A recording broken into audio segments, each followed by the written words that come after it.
house. All we want is Jesus. Make room for the King. Make room for the King. Let the King of Kings come. And the King of Glory come. The Lord of hosts. The Lord strong and mighty. Tear up them for 20 others.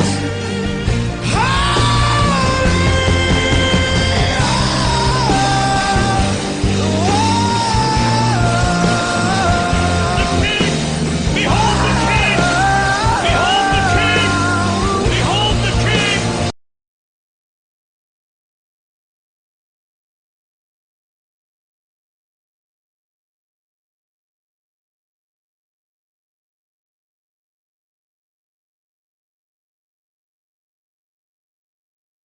Esperança do Senhor, o fruto do vento, seu galardão, como flecha na mão do valente, assim são os filhos na mocidade, bem-aventurado o homem que enche deles a sua aljava, não serão confundidos quando falarem com os seus inimigos. Mas só que esse texto, quando ele está falando de falar, por que ele está fazendo questão de falar de filhos como flecha na mão do Senhor, e depois ele fala quando falarem com os seus inimigos? Porque a proteção da casa, ela não era simplesmente só por obrigação do patriarca. Ela era uma obrigação coletiva de toda a família, principalmente na questão de filhos, porque eles que seriam os vamos dizer, sucessores e aqueles guardiões da casa, né? Se o pai morresse, né? Exatamente, a gente tem aquela questão do primogênito, né? Isso. O primogênito, quando ele já tem, por isso é uma tradição, tanto dentro de Israel, quanto é uma tradição semítica, ou seja, daquela região. Então Israel, ele abordou toda a tradição da região, é um povo semita, então toda a cultura semita está inserida no contexto bíblico. Então, assim, eu não posso pegar um contexto nosso, brasileiro, americano, chinês, japonês, alemão, francês, e todo tipo de cultura que a gente tem espalhada pelo mundo, e tentar usar essa cultura alheia para poder explicar um texto bíblico. Eu não posso fazer isso. Por quê? Porque todo texto bíblico ele é fundamentado numa cultura semita. Vai ter algumas divergências entre os próprios semitas naquilo que eles creem? Com certeza, principalmente na questão religiosa, de prática religiosa. Isso aí a gente vê muito questão dos deuses que são servidos pelos outros povos vizinhos de Israel, né? Então, toda essa preocupação. Então, a gente precisa entender o texto bíblico com a mente de um semita. Por isso que é importante a gente estudar a cultura judaica, a cultura semita, para entender o texto bíblico. Então, muitas das nossas falas teológicas ou dos nossos argumentos teológicos, eles são ocidentais. Principalmente, o material brasileiro que nós temos é um material americano. Os melhores e maiores teólogos são americanos. Só que o que acontece? Como nós estamos dentro do chamado cristianismo, aí o que acontece? O cristianismo ele tem uma teologia católica, reformista, tá? Como é que eu posso o termo que eu usar? É reformista, né? A reforma. Aconteceu a reforma. A reforma ela simplesmente aconteceu para corrigir erros dentro do catolicismo, tá? Então, nada mais, nada menos que isso. E a nossa teologia, ela é toda fundamentada da patrística. A patrística, ela nada mais é do que teólogos católicos. Então, a nossa teologia, ela é católica. Só tirou algumas coisas. Só. A gente só dá uma peneirada. Mas a mentalidade, ela não é semita. A mentalidade, ela é ocidental. Entendeu? Então, muitos textos que, assim, a gente tem vários comentários bíblicos que são excelentes, ótimos para a nossa pesquisa, para o nosso crescimento espiritual, né? Muito bom, conhecimento, muito bom. Mas só que tem muitos comentários bíblicos, até, assim, conhecido academicamente, usado academicamente, que ele é ocidental. Ele não traz a cultura semita, ele não traz um certo entendimento semita, e nós temos toda essa teologia enxertada no nosso contexto, mas esquecemos de buscar o fundamento semita dessa teologia. Então, quando nós falamos teologia judaico-cristã. Eu sempre fiz isso aqui, né? Judaico-cristã. Na verdade, de judaico já não tem quase mais nada, é só cristã. Não tem quase mais nada, já foi peneirado. O antissemitismo entrou dentro do cristianismo de uma forma tal que todo o sentido semita já foi tirado. Se você vê a pessoa de Jesus Cristo, do Mashiach, de Yeshua, pintada assim, como é que ele é pintado hoje? É um Mashiach romano. As indumentárias que a gente vê em pinturas da pessoa do Mashiach, de Yeshua, de Jesus, são cores romanas. As roupas são romanas, as indumentárias são romanas, mas as indumentárias de Jesus são indumentárias judaicas. Sim? Não. Ah, tá. Entendeu? Então a gente está perdendo isso. E é necessário, vou colocar assim, a igreja, é necessário o cristianismo voltar para essas raízes. Estão falando aqui na questão de filhos, né, nessa questão do semitismo. Os semitas, eles têm esta cultura da primogenitura. A nossa sociedade, ela não tem isso, né? Claro que a gente dá essa honra para o nosso filho mais velho, mas depois que nasce outro, aí tem aquela questão do queridinho do papai, a rapa do tacho, que a gente chama, né? Ou seja, o caçula, ele passa a ter prioridade no lugar do mais velho, do primogênito, que na verdade, olhando para o texto bíblico, está errado. Só que o que acontece? Aí Deus, ele, como eu disse, né? Tudo tem o seu erro, então Deus, ele cria algumas situações, Deus traz algumas mitvá, ou seja, alguns mandamentos, alguns preceitos, para corrigir este erro. E aí o que acontece, falando aqui, né, se falamos aqui da questão porque que ele vai falar quando falar com seus inimigos? Porque sendo o patriarca vivo, todo mundo está à sua volta. Se o patriarca vai dessa para melhor ou para a eternidade, o primogênito, ele vai receber 2 vezes mais de toda a herança. Então ele se torna o chefe da casa, ele passa a ser o guardião da casa, ele recebe duplicada herança, ele recebe mais que os outros, mas a responsabilidade que ele receberá também é maior que a dos outros. E isso ninguém fala. As pessoas só pensam no lado aquisitivo. Não, ele recebeu a maior parte de terra, mas ele recebeu toda a responsabilidade do patriarca para continuar levando aquela casa avante. A responsabilidade de tudo agora decai sobre a vida do primogênito. A responsabilidade, tá? Por isso que a gente vê que quando Jacó, ele tem um apreço pela pessoa de José, e os irmãos mais velhos têm essa dificuldade de aceitar porque vê o carinho. Só que a questão era que todos os descendentes de Jacó, eles não são filhos de uma mesma mãe, tá? Eles não são. Então o que acontece? Tudo isso traz uma questão ciumenta, porque Jacó, ele vai ter apreço, porque José é o último filho que ele teve com Raquel, que era aquela que ele mais amava, né? Que ele teve apreço por ela. Então ele se apegou a isso. E aí os filhos mais velhos não entenderam. Então a questão lá de quando ele começa a ter aqueles sonhos, Deus começa a dar aquelas visões proféticas para Yosef, isso traz um ciúmes. Tanto é que na mesa ele vai dizer: dominarás porventura tu sobre nós? Ou seja, na mente deles, ele está querendo passar na frente da cultura, na frente do costume. Quem tinha que ser o mais velho, ele não. Então quando ele vai falar, né, serão confundidos quando falarem, não serão confundidos quando falarem com seus inimigos, é por causa que os filhos serão guerreiros e guardiões da casa. Tá? Aqui, claro que aqui a gente precisa entender a questão de filhos aqui, que está incluso todos, homens e mulheres. Mas nós sabemos que a Bíblia, ela sempre vai destacar os homens. Ela é um livro machista. Não. Ela é um livro que ela cuida de geração. Eu expliquei isso aqui, né? Que quando vai falar de Toledotes, que vai explicar da genealogia, ele está falando de semente. Então é a semente. Então toda vez que um texto falar sobre o filho, ele não está desqualificando o gênero feminino dentro do texto. Não, ele está seguindo uma premissa de genealogia, de levar o nome do clã, aquele que vai perpetuar a casa do clã. Nada mais, nada menos. É isso aí, tá? Então, para a gente continuar aí. Em Israel, a esterilidade era considerada um opróbrio, ou seja, era vergonha. Ser estéril era uma questão de vergonha. Não poucas mulheres afligiam-se por não terem filhos. Raquel e Ana, por exemplo, rogaram a Deus com todas as suas forças o dom da maternidade, né? Isso por causa desse conceito, né?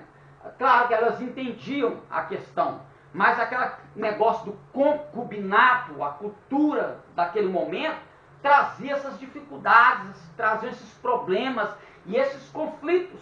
Então Deus ele vai peneirar o concubinato para acabar com esse mal, para acabar com essa demanda, com essa briga, às vezes, dentro de um próprio clã, que a gente via aqui que, Penina, ela afrontava Ana, né? Mas só que Deus, né, o texto vai dizer que Deus cerrou. Deus não fechou, cerrou. Deixou uma brecha. Então, tinha um propósito, né? Então, cumpriu-se o propósito de Deus, né? Então, aí, a gente, às vezes, muitas pessoas vão questionar, mas por que Deus fez isso? Porque não interessa. Deus, ele é soberano. Deus, se ele agir fora da nossa lógica, ele está sendo soberano, e quando Deus age fora da lógica humana, ele está agindo para beneficiar o ser humano.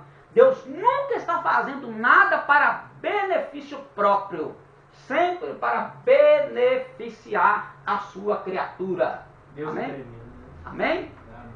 Para as hebreias não havia privilégio tão grande como o de gerar filhos. O direito da primogenitura era respeitadíssimo entre os israelitas. Ao filho mais velho cabia a proporção dobrada dos bens paternos. Com a morte do pai, assumia a responsabilidade da casa e as funções sacerdotais da família, né? Então, dentro daquilo que eu já expliquei, né? Vamos pular aqui. Depois da promulgação mosaica, no entanto, o sacerdócio passou a ser exercido pelos levitas, porque até então nós não tínhamos a questão de Levítico. Quando a gente fala de levirato e fala de tribo de Levi, a gente não está falando da mesma coisa. A questão do levirato é assumir uma posição de um irmão falecido para gerar filhos, para perpetuar o nome. Já a questão de levita e sacerdócio, isso incutia dentro do patriarcado, mas quando se formou o sistema sacerdotal em questão de buscar a Deus, de orientação espiritual, aí isso perde dentro da casa. Então Deus ele tira a responsabilidade de, claro que não é tirar, de arrancar que você não tem, ali não vai ter mais um sentido do pai ensinar o filho o caminho de Deus. Não é isso, é na questão de ter vamos dizer assim, vamos colocar dentro desse termo aqui, ó. Vai colocar a palavra fugiu. Parênteses. Não. Ele vai colocar um intermediário. Ele vai usar agora um intermediário secundário, ou seja, o sacerdote na casa de Deus. Então esse sistema sacerdotal e levítico, ele vai ser gerado para trazer uma harmonia para o clã e fora do clã. Então não vai ser simplesmente o clã. Dentro do clã, quem vai cuidar dentro do clã dessa questão é o patriarca, é o pai. Por exemplo, quando a gente vê lá em Gênesis, que vai dizer assim, no nascimento de Jacó e Esaú. Aí quando eles crescem, a Bíblia diz que Esaú se tornou homem do campo e Jacó habitava em tendas. Quando o texto está dizendo que Jacó habitava em tendas, ou seja, não é que Jacó era um preguiçoso, é porque Jacó ele queria ficar aos pés, de Isaac para aprender sobre o Deus de Abraão. Então ele não estava na tenda perdendo tempo, ele estava se preocupado com o lado sacerdotal. Em ensinar o caminho, Esaú já foi varão do campo, não se preocupou com isso. Por isso ele vai casar com mulheres que não são do clã. Então isso vai ser uma afronta contra Isaac e contra a tribo. Porque isso aí, aos olhos de Deus, já era uma desavença dentro da própria casa. Isso vai acontecer. Então quando Jacó se preocupa com as coisas da tenda, O texto original está trazendo a ideia semítica de que ele está se preocupando em aprender a buscar o eterno e passar isso para a sua geração. O que Esaú não estava fazendo como o primogênito. A responsabilidade, ele só quer a responsabilidade de primogenitura em ter.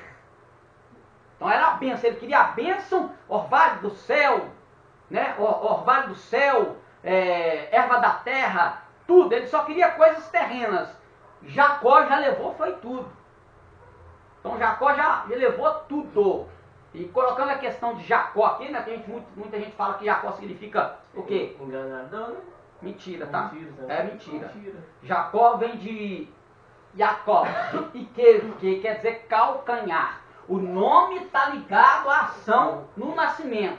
Quando quer dizer calcanhar, porque nasceu pegado ao calcanhar. Aí colocou o nome de Jacó, tá? É agarrado ao calcanhar. O nome de Jacó significa calcanhar. Não tem nada de enganador e de suplantador. Nada disso, tá? Isso aí é uma má tradução e um mau entendimento, porque viu a ação que ele vai fazer depois. Se nós olharmos bem, a promessa de Deus estava nele. O maior servirá ao menor. A promessa já tinha sido feita no ventre, certo? No ventre. Então ele nada mais fez do que tomar posse do que era dele. Como o irmão desfez de toda a primogenitura, ele já falou: de que me vale a minha primogenitura? Não estou preocupado com isso não.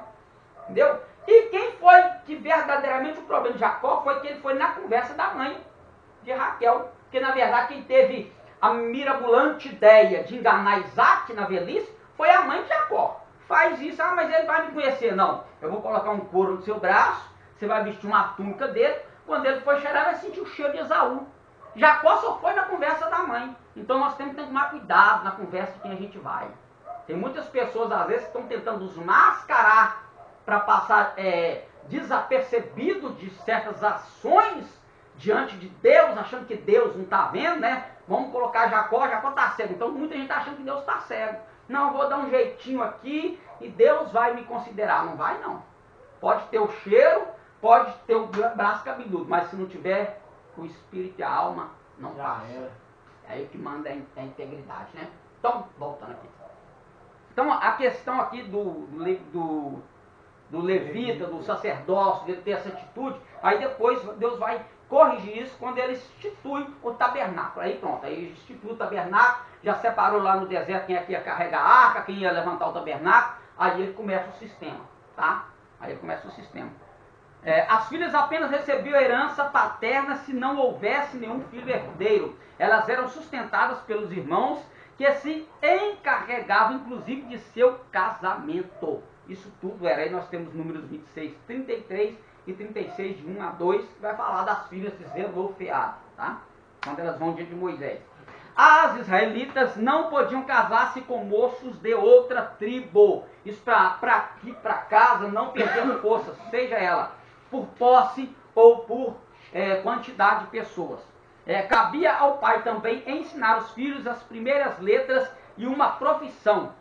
Aí a questão da alfabetização. Então os pais eram designados a alfabetizar seus filhos. E daí quando a gente, no período antigo, que a gente conhece como paleo-hebraico, que é o hebraico que eles falavam, o paleo-hebraico, cada consoante tem um significado. Quando você aprende uma consoante hebraica, você está aprendendo uma frase, você está aprendendo talvez uma história, você está aprendendo um costume. Então todas as letras têm significados, todas as consoantes, tá? Nós não temos vogais, as vogais vão ser criadas no 4º século depois de Cristo pelos maçoretas. Depois, quando a gente for estudar hebraico, as línguas, a gente vai falar, inclusive, eu creio que vai ser a próxima, vai ser a próxima, depois dessa vai ser a alfabetização para a gente entrar já em Novo Testamento, Antigo Testamento, por aí vai. Isso mesmo, a gente vai entrar na alfabetização, tá? Hebraico e grego. Então, vamos que estava aqui, tá, cabelo pai, para as primeiras letras e a profissão. A profissão também era importante, tá? Porque isso fazia com que os filhos eles pudessem manter a casa sustentada. Então, quando Jacó, na casa de Labão, ele se torna pastor de ovelha, ele vai trazer isso para os seus filhos. Seus descendentes vão levar isso. e a gente sabe que todo Israel acaba sendo um povo pecuarista agrícola. Então o negócio deles era plantação e pecuária. Tá? Então isso aí é uma profissão. Claro que depois outras profissões, morando em outras circunstâncias, por exemplo, cativeiro babilônico e cativeiro assírio. Eles não vão ter toda a liberdade para trabalhar a terra. Então eles vão ter que fazer o quê? Eles vão ter que aprender outras profissões. Então essas profissões vão surgir depois, tá? Aí isso aí já mais por questão de guerra, falta de espaço para continuar aí. A ocasião não era tolerada na sociedade, a ociosidade. A ociosidade não era tolerada na sociedade hebraica, ou seja, o camarada não podia ficar sem fazer nada. Ele tinha que trabalhar. Tá? Independentemente. As indumentárias, aí o pau quebra. Né? Então vamos ver. Aqui a gente vai abordar questão de usos e costumes. Aí pega, já que eu já expliquei no começo aqui da aula, sobre a mentalidade semita e a mentalidade ocidental. Como é que eu faço agora com certas coisas que a gente vai entender aqui? Comportamentos de costumes que nós temos, de uso e costume que nós temos, que nós abordamos, que nós defendemos, que nós às vezes até praticamos e criticamos quem não pratica segundo a nossa norma. A nossa normativa nos dá uma diretriz que a gente vai entender ela, ou procurar entender, ou receber esse ensinamento de que ela é bíblica. Mas até que ponto o nosso costume é bíblico? Até que ponto? É até o ponto que eu pego algo da minha geração, da minha época, e coloco lá no texto, ou pego do texto e trago para cá? Aí é que o pau quebra, aí que a coisa fica estreita, né? Então a gente vai ter que saber lidar com isso. A indumentária dos israelitas, nos tempos bíblicos, eram confeccionadas em algodão, lã, linho e seda. Materiais, né? Bem antigos, que até hoje se é usado. Claro que hoje tem sintético, semissintético, vários outros materiais que a gente pode usar para confeccionar uma indumentária. Indumentária é roupa, né? Roupa. E aí os costumes que eles tinham e que a gente tanto briga hoje, e para se praticar, mas como é que faz? Então a gente vai entender isso direitinho. Levando em conta que, se nós temos a Bíblia como livro de fé, regra e prática, a gente tem que procurar então fazer o que ela coloca diante de nós. Se eu verdadeiramente creio que ela é um livro de fé, regra e prática, eu tenho que procurar, por mais que eu não consiga e não conseguirei, cumprir 100% daquilo que está indicado nas Sagradas Escrituras, principalmente concernente aos mandamentos. Mandamento é para todo mundo, só que vai ser dividido entre mandamento para judeu, mandamento para, não vou usar o termo gentil, para estrangeiro, vamos usar a palavra estrangeiro, porque dentro do texto bíblico, quando você fala gentil, dependendo de onde a palavra está como gentil, lá vai estar goi, né, gentil, vai estar como pagão. Ah, não sou judeu, eu sou gentil, então você é um pagão. E aí? Pagão é aquele que não acredita em Deus, ou ele acredita em outra entidade que não seja o todo-poderoso Criador do céu e da terra, né? O paganismo, né? Então temos que tomar cuidado. Então vamos corrigir aqui. Estrangeiro. Então, quando a Bíblia fala de outros povos, ela está falando de goi. Então o estrangeiro, né? A gente já vê nos mandamentos. Tanto para o natural da terra, quanto para o estrangeiro. Então hospitalidade é o estrangeiro. Aí se você pega lá na tradução, em algumas traduções, vai colocar gentil. Só que não pode pôr gentil, tem que pôr estrangeiro. Porque se eu pôr gentil, é pagão. Né? E isso dentro das cartas de Paulo acontece demais. Ele está falando de pagão e a gente acha que ele está falando de um estrangeiro, de uma pessoa que está se achegando ao Evangelho, se achegando ao Mashiach, e na verdade ele é um idólatra. De capa a capa, né? Então, vestuário masculino. Vamos ver. Hoje nós temos um vestuário masculino totalmente aquém do que se era aqui. Presta? Aqui. Qual que é a mentalidade bíblica? Aí eu acredito. Não, mentalidade bíblica, eu expliquei. Semita. Tá, então vamos ver. Ah, mas você está judaizando. Ah, mas peraí, se ela é de regra e prática. Então tem que fazer como está aqui. Aí é que a coisa vai ficar difícil de Aí entender. vai apertar o parafuso. Ó, a principal peça do vestuário masculino constituía-se em uma túnica tecida de algodão. Quando o texto bíblico, lá no livro do profeta Isaías, vai falar de cinto, ele não está falando de cinto, esse cinto aqui que a gente usa aqui, não. E nem daquela faixa de couro que se usava também. Ele está falando de uma túnica comprida. Quando o texto vai falar que Jacó deu para José uma túnica de várias cores, a palavra lá é ketonete. Ketonete quer dizer veste comprida, só que lá a túnica é ketonete talar. O que é talar? Quando vai falar de várias cores, não é que era de várias cores. O texto, a tradução do texto está errada. Quando fala que Jacó deu para José uma túnica de várias cores, aquilo foi mal traduzido. O que está lá é ketonete talar. A palavra talar não é várias cores. A palavra talar no original é de manga comprida. Então eles usavam até aqui, só os mais ricos, mais nobres, mais destacados, que tinham condições, é que usavam talar, manga longa. Por isso que os irmãos de José ficou invocado. Eles tudo usando aqui, aí como era roupa de príncipe, Jacó vai dar para José uma de manga comprida. Aí está lá no texto do português, não está? Mal traduzido, está traduzido errado. Se for para o texto hebraico, é ketonete talar. Túnica de manga comprida. Nossa, diferença, hein? Totalmente diferente. Aí os caras foi e colocou de várias cores. Aonde que eles arrumou várias cores ali? Invenção. Não tem. O texto não te dá nenhuma palavra para confundir a palavra. Nem para confundir talar, comprida com cores. Não tem como confundir. Foi, infelizmente, traduziu o que quis. E as outras traduções foi tudo atrás. Mas várias coisas. Não tem nada de várias coisas, viu? Ninguém parar e pensar um pouquinho, né? Hã? Ninguém nenhum desses tradutores para ir lá e olhar mais. Aí é que eu não sei por que não sabe, sendo que são pessoas que às vezes são.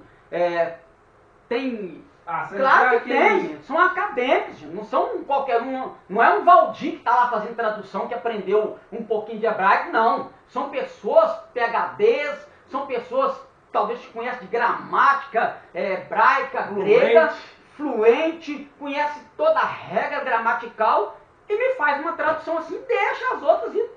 Por quê? Vai saber-se por quê, né? Não sei por quê, mas tá bom. Então, parecia mais uma camisola sem manga. Então, normal, né? A túnica dos ricos, porém, possuíam mangas compridas e largas. É a que Jacó deu para José. O ketonete talar. Os homens usavam ainda uma capa de algodão. O cinto era de couro. Aqui a palavra é cinto mesmo. Só que não é cinto assim, que a gente tem figueira e tudo. Era algo que dava suor, amarrado, né? O bastão e o anel sinete eram usados como ornamentos. O turbante completava o vestuário masculino. Havia-se um turbante, por quê? Por causa da geografia, por causa do lugar. O lugar é deserto, quente, então você cobria o seu rosto por causa do calor. É um calor muito quente, você não tinha lá, como é que chama? Protetor solar, bonezinho, para andar no sol não. Então o que o cara fazia? Ele envolvia o seu rosto, a sua cabeça com esse turbante, para não queimar no sol, e quando vem a noite que a temperatura vai cair abaixo de 0 grau, para esquentar, viu? Para esquentar. Nós vamos ver qual foi a orla das vestes de Jesus que a mulher do fluxo do sangue tocou. Todo mundo acha que é aqui, né? Ele tá no cinto, ela pegou no vestido dele. E tem tradução, colocou no vestido, tocou nos vestidos de Jesus. Mentira, não era vestido. Não tocou no vestido de ninguém. Não tocou nem nessa veste comprida dele, não foi. Foi no talite, o chale de oração. Que os fariseus, os saduceus, os religiosos usavam chale. Foi ali que ela tocou. Ela tocou no tsitsi. O que era o tsitsi? O tsitsi eram cordões feitos, trançados com 8 fios, e fazia-se 8 nós, simbolizando o que Deus fez. Deus vai fazer isso no deserto, vai mandar eles fazer isso. Esses nós simbolizavam os 613 mandamentos da Torá. Era para que eles não se esquecessem da Torá. Então, quando algum pregador fala que ela tocou na palavra, é porque ela tocou no tzitzit, tá? Ela tocou no tzitzit do chale de Jesus. Ela foi ali que ela tocou. Ela foi lá, colocou a mão, tocou no tzitzit. Quando fala que tocou da palavra, ela tocou naqueles cordões que faz o judeu lembrar dos 613 mandamentos que ele tem que cumprir. Nada de veste. Eu pensava que era. Não. Nada de veste. Era na orla embaixo. A orla. Lembra lá quando Jesus falou que no português, né? Uhum. No português traduziu, Jesus falou que os fariseus, aquele grupo de fariseus, não eram os fariseus, todos os fariseus, a classe, era aquele grupo específico dos fariseus, que eram hipócritas, eles alargavam a orla das suas vestes. Aí tem gente que acha que ele, né, eu vi uma pessoa uma vez me criticar, mas essa coisa, vestir saia comprida é coisa de fariseu. Porque achava que alargar a orla da veste era a veste, a saia que ele vestiu, né, o manto que ele vestia, não. Era o tzitzi, que era maior. Porque você usa cordões, eu esqueci a quantidade que se divide lá. Você usa cordões menores e maiores. Aí você vai dando os nós, fazendo os nós, faz aqueles 8 nós. O 8 significa mais que perfeito, é concernente à pessoa de Jesus, a pureza, né? Por isso que no 8º dia tem que se circuncidar a criança. Então tudo tem um significado. Então esses 8 nozinhos, juntamente com as 4 pontas do talite de Jesus, eles simplesmente faziam lembrança dos mandamentos. E por aí vai. Tudo tem significado, nada é perdido, né? Ele já falou aqui, né? O turbante, já expliquei aí. O sumo sacerdote e os sacerdotes vestiam-se com mais esmero. A gente viu lá, né? No começo, a gente colocou uma figurazinha aqui de um sacerdote com toda a indumentária, né? O peitoral, as pedras, o umbral, o urim e tumim prendendo e toda a veste que ele tinha que usar, né? Suas vestes tipificavam a glória e a santidade de Deus. Tudo que está na veste de um sacerdote, ela tem um significado. Aponta para Yeshua, aponta para Jesus. Tudo que está na veste. Desde o turbante até a sandália que ele tem calçado. Tudo tem significado. Nada ali é sem significado algum. Sob a dominação romana, os paramentos sacerdotais ficavam sob custódia e só eram liberados em ocasiões solenes.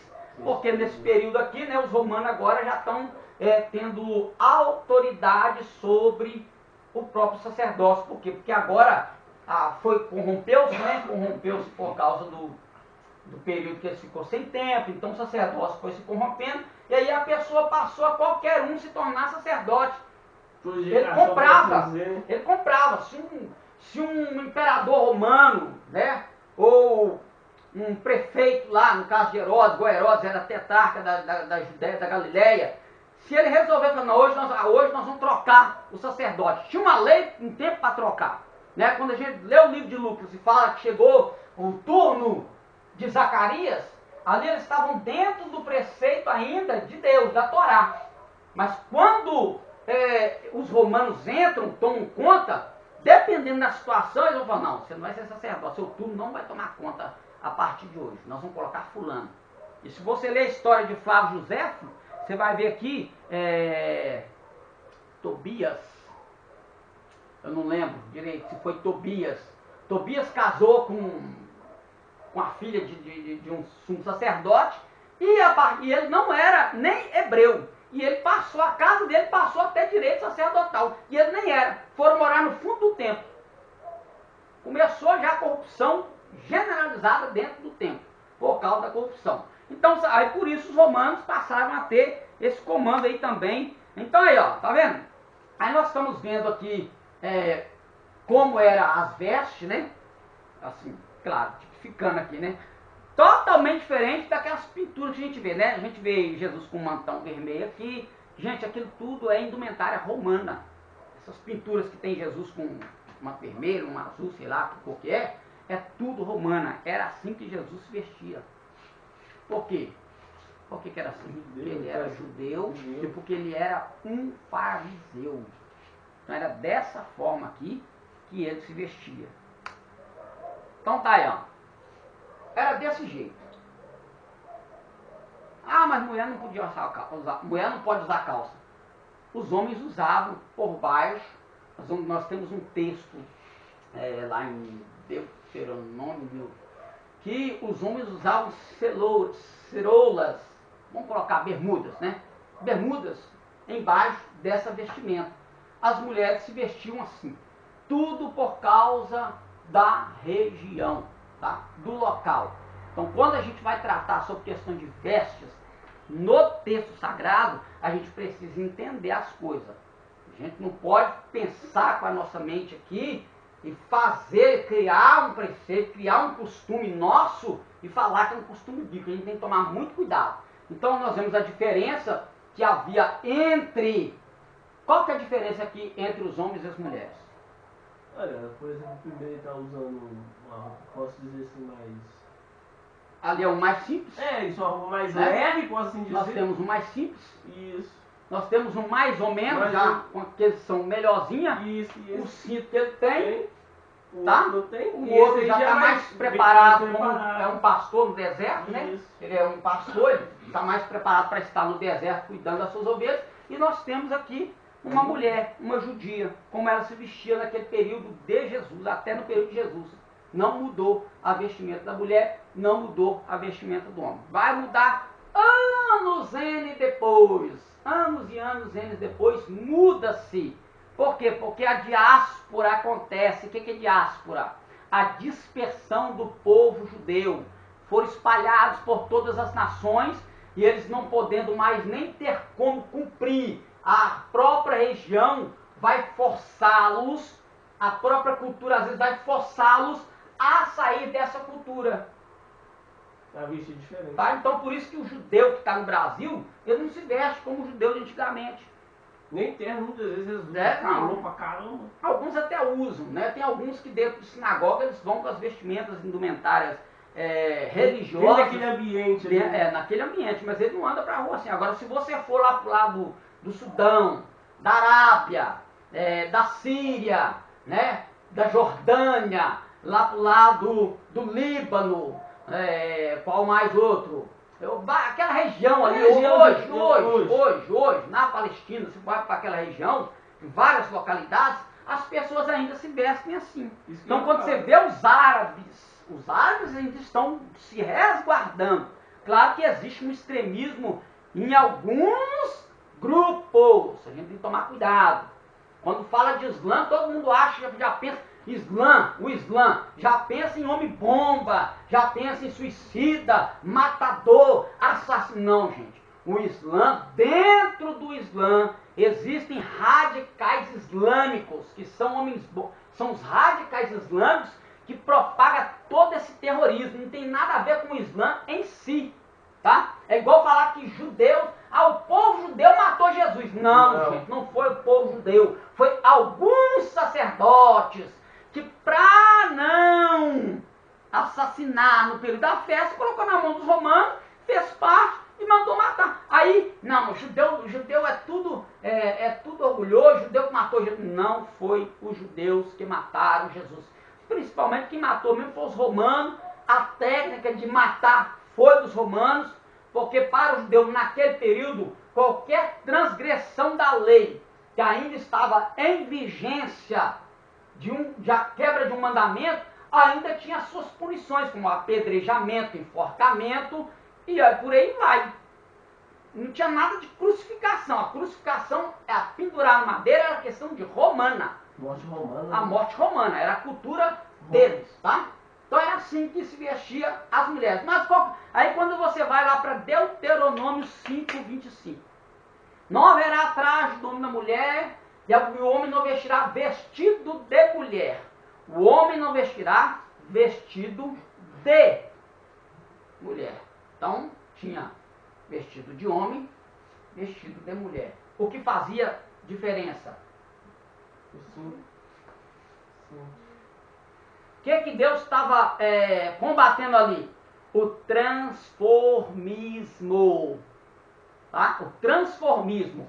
O homem vestir roupa de mulher e a mulher vestir roupa de homem. Transformismo. É nada mais, nada menos. Então, as indumentárias das mulheres tinham uma característica semita específica e as dos homens também específicas. Mas eram só estes? Não.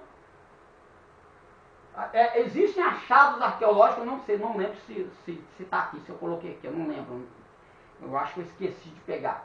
Existem tábuas de relevos arqueológicos que foram encontradas do período pós-cativeiro e cativeiro, em que existem israelitas só com a saia.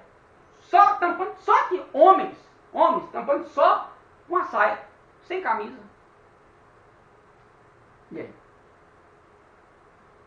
E agora? Cara, eu acho que não, será que é? Ou não? Mas sabe por quê? Eu penso no seguinte, se o cara ele era um trabalhador braçal, Aí é que tá. Eles usavam nas lavouras. entendeu? Essa era a roupa de trabalhar nas lavouras. Tipo aqueles caras que faziam Sol quente, tijolo. Fazia tijolo. Você foi pro caminho. Fazia tijolo, colhia trigo. Isso. Então, o que é que eles Às vezes faziam? precisava Eles vestiam só como se fosse um tipo de saia, que a gente chama de saia hoje. Poderia ter um outro nome lá. Vestia só aquilo e era como se fosse, era o uniforme De trabalho. de trabalho. Porque se ele usasse uma roupa muito longa, dependendo do movimento, ele não ia produzir nada. Aí, Por exemplo, o cara que trabalhava fazendo tijolo, ele tem que entrar lá no barro, ele vai sujar uma roupa dessa? E Não, com aí certeza uma roupa nessa época era, ó, cara, caríssimo. Então, Aí eu vou ser apedrejado a partir de hoje, né? Pelos pessoal da Assembleia de Deus e pelo pessoal da Deus Amor. Os pentecostais em si, né? Aí pronto. É por isso que eles não fazem assim, tá vendo? O cara quando faz teologia desvia. Não, a gente não desvia não, a gente volta pro caminho. Exatamente. Tá? A gente aprende. Ah, pastor Valdir, então você usa nos bermudas, nos camiseta. Não gosto. Eu acho assim que a gente pessoalmente, a gente precisa nos resguardar. Independentemente se eu estou no costume semita ou não, eu tenho que me resguardar. Eu sei até onde eu posso fazer alguém pecar e pecar, porque estou fazendo alguém pecar.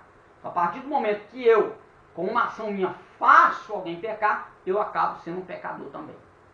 Né? Ou seja, eu me torno aquilo que Jesus vai dizer, eu me torno pedra de tropeço para um dos pequeninos. Aí, por isso, às vezes a gente guarda alguns costumes denominacionais e não bíblicos. Então, denominação tem os seus costumes. Se você está numa denominação e o costume é aquele, você gosta de estar lá, cumpra aquilo que a denominação está pedindo.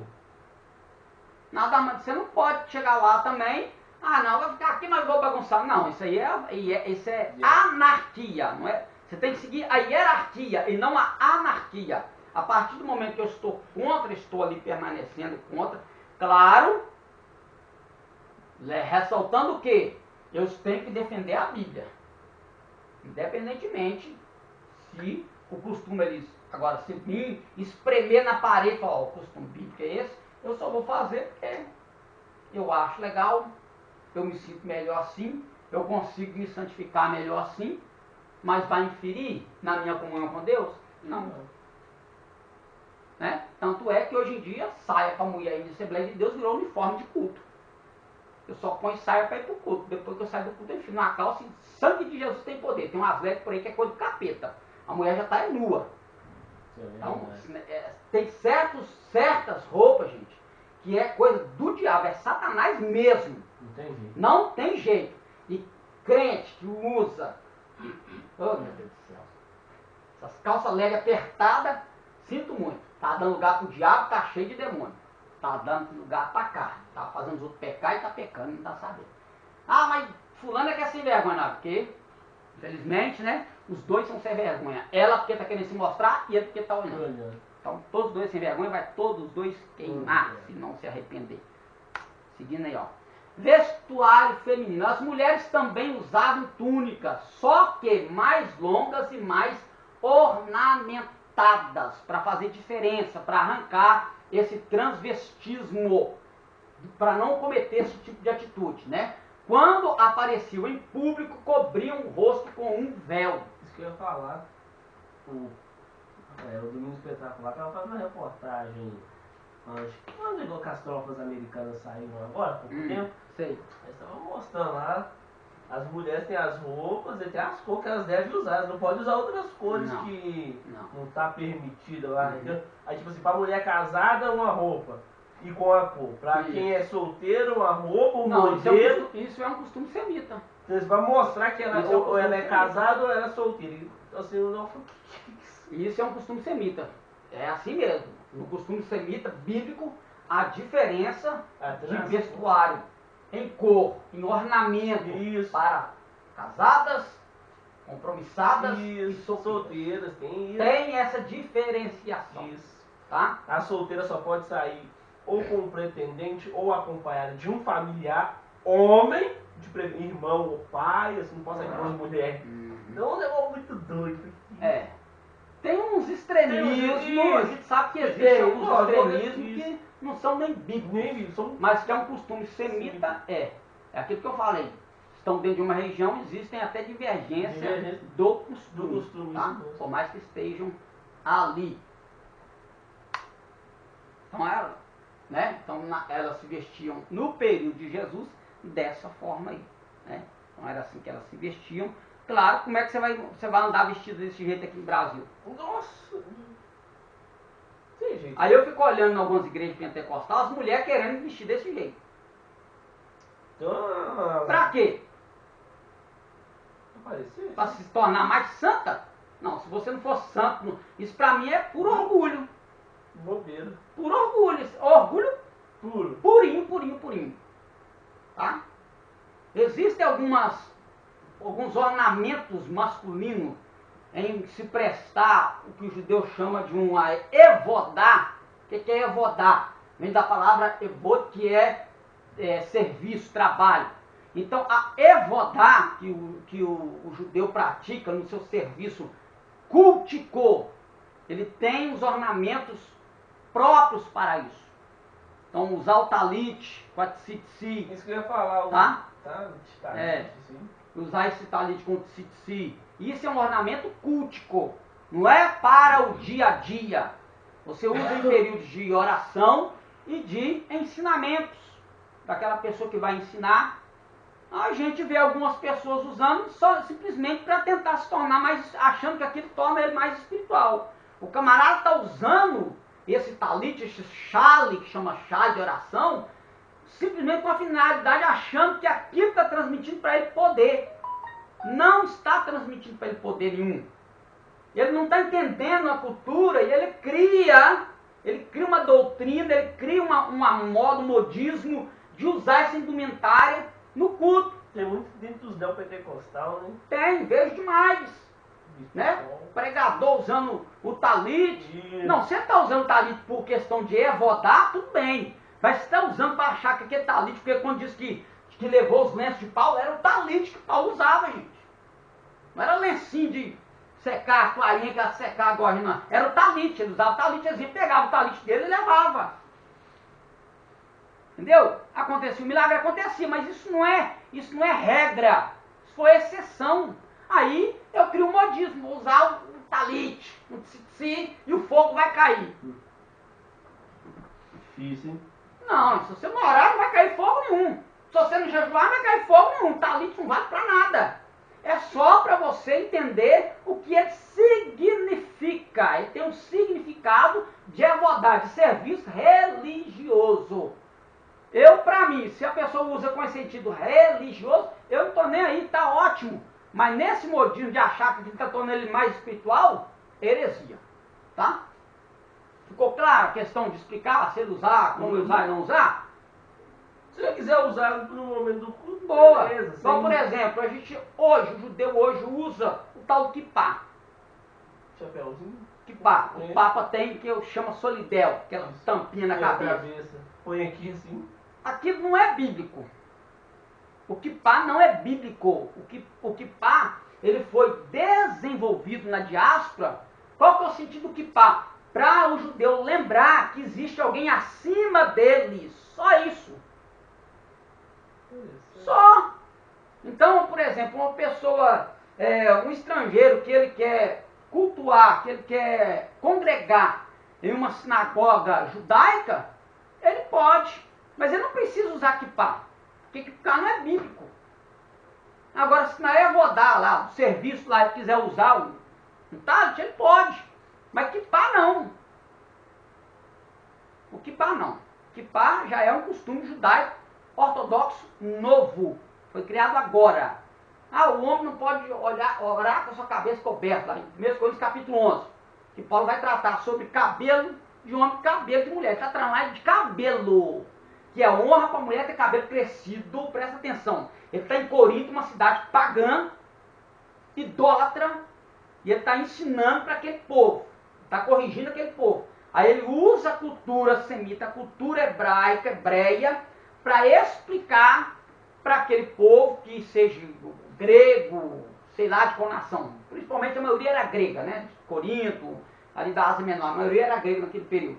Então quando ele está falando em Coríntios 11, ele está falando de cabelo, que é coisa desonrosa para o homem ter cabelo crescido. Mas e aí? Mas e o costume do judeu da peote?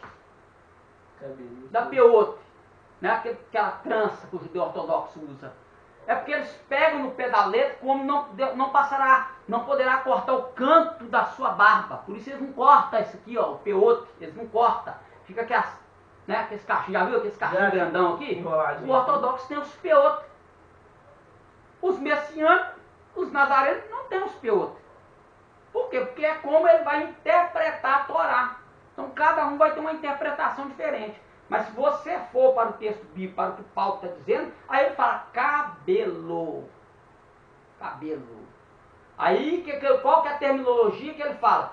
O cabelo para a mulher foi dado no lugar do véu.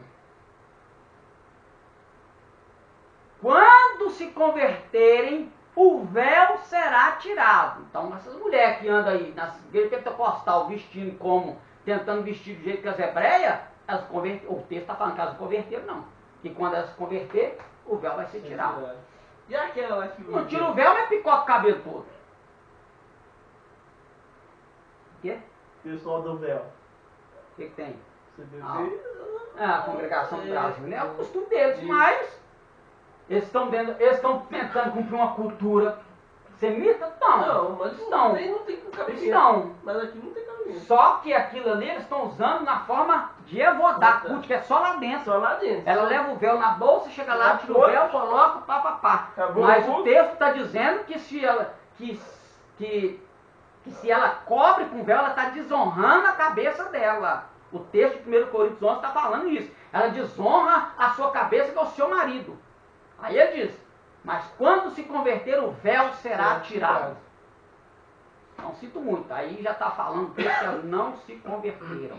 Estão tentando praticar algo que até o texto bíblico, a cultura bíblica não está apoiando. Não vou dizer condenar, condenar é uma palavra muito pesada, né? Que é não coaduna, não combina, ela não concorda com aquela prática. A pessoa está fazendo aquilo mesmo, é para se mostrar. Então, por mais que seja costume deles para lá, mas se fosse para cumprir mesmo, tinha que usar como faz lá no Oriente Médio. Toda hora, todo dia, não tirar para nada. Só o olho. Só Jesus na causa. É burca, né? É a burca, que fica só o olho. Você só vê o olho da mulher, mais nada, né? Extremismo, gente. Não tem isso na Bíblia. Não tem. Não tem, né? Claro que as mulheres não andavam mostrando seus cabelos, assim, igual a gente vê, né? Hoje. Né?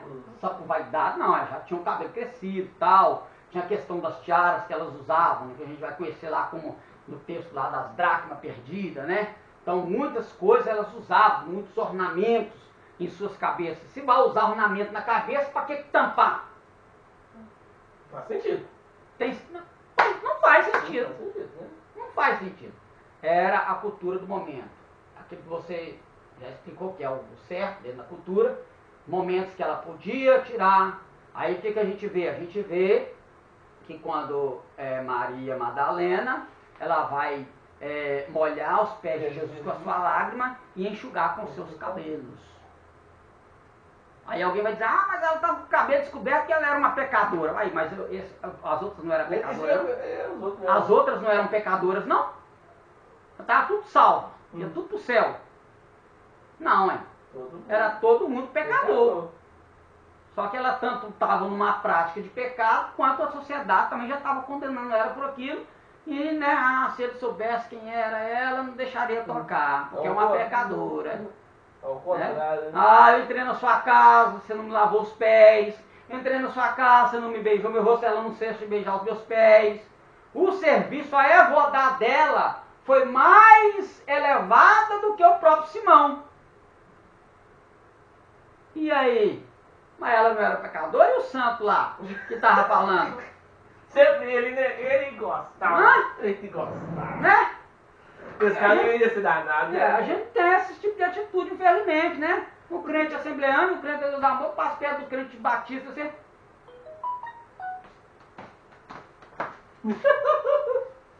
Quadrangular. Pode ser, irmão. Do lado do quadrangular. Isso é danado. E vai pro céu, fazendo acepção de pessoa? É costume, Pode ir, gente, é né? costume. O povo tem que mudar, né, cara? Né? Tem que mudar. Claro que você não vai relaxar também, né? Lógico. Andar com a barriga pra fora, com as banhas tudo pra fora, né? Com as calças tudo apertadinhas. Pelo amor de Deus, velho. Me ajuda aí. O homem é homem, o homem é macho. Lógico. O homem tem que ser. A Bíblia chama o homem de macho, né? O homem tem que ser macho. Uns camaradas aí, pelo amor de Deus, velho. O cara tá parecendo mais um bailarino do que um homem.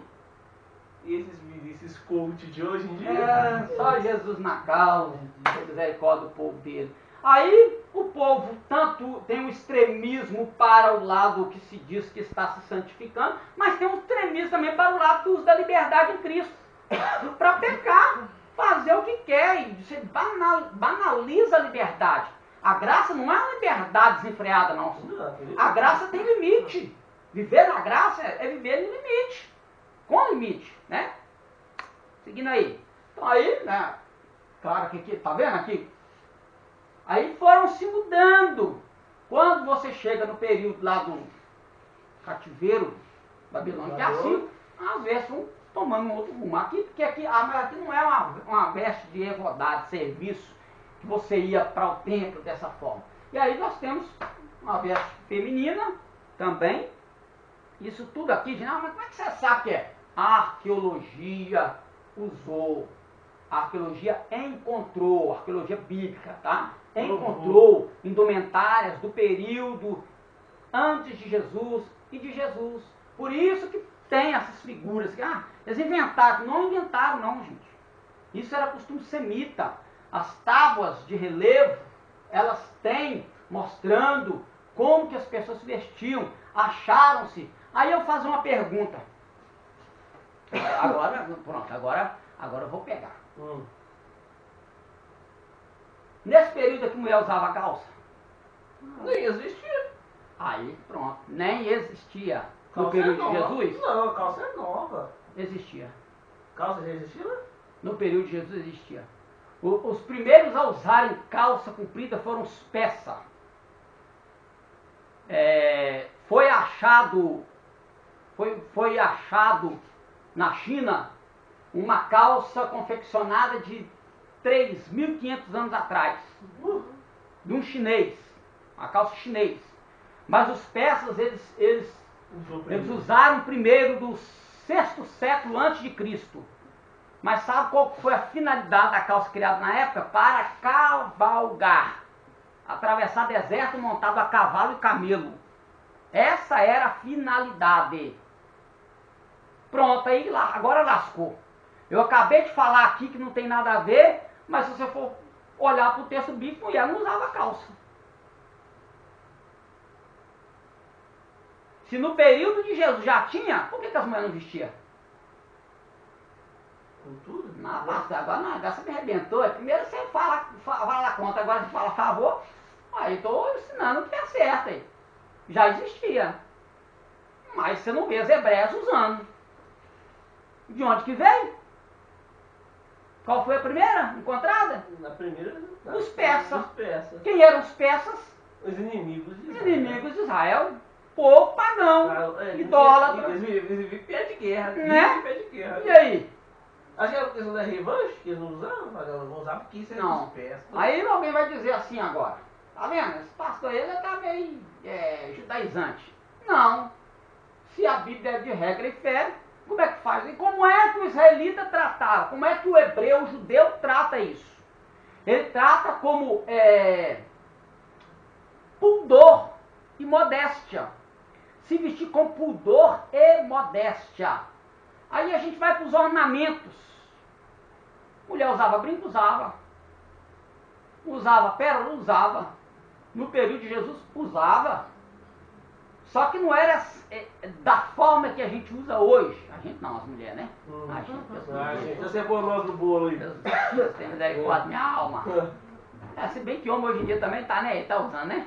Mas Usa eu brinco, vou ficar calado, sabe? Porque eu não vou falar. Não, o cara é homem. O cara é macho. Ele é homem, mas ele gosta de usar um brinquinho. Bom, para igual meu avô, o dia que meu primo chegou com um brinco na mão, ele Entendeu? falou assim, nós não tínhamos de homem, não? Meu primo pôs um de pressão só pra zoar com a cara do velho, velho. Então, gente, costume, tem costume que é bíblico, mas tem costume que é denominacional. A denominação adotou para si aquilo. Eu ouvi uma palavra de um ex-pastor regional meu, pastor João Júlio, que eu muito amo, da Assembleia de Deus Santo Amaro. Eu na casa dele conversando e falando sobre costume, aí ele me falou uma frase interessantíssima. Eu havia pregado, claro, eu havia pregado na noite, então eu preguei sobre. Aí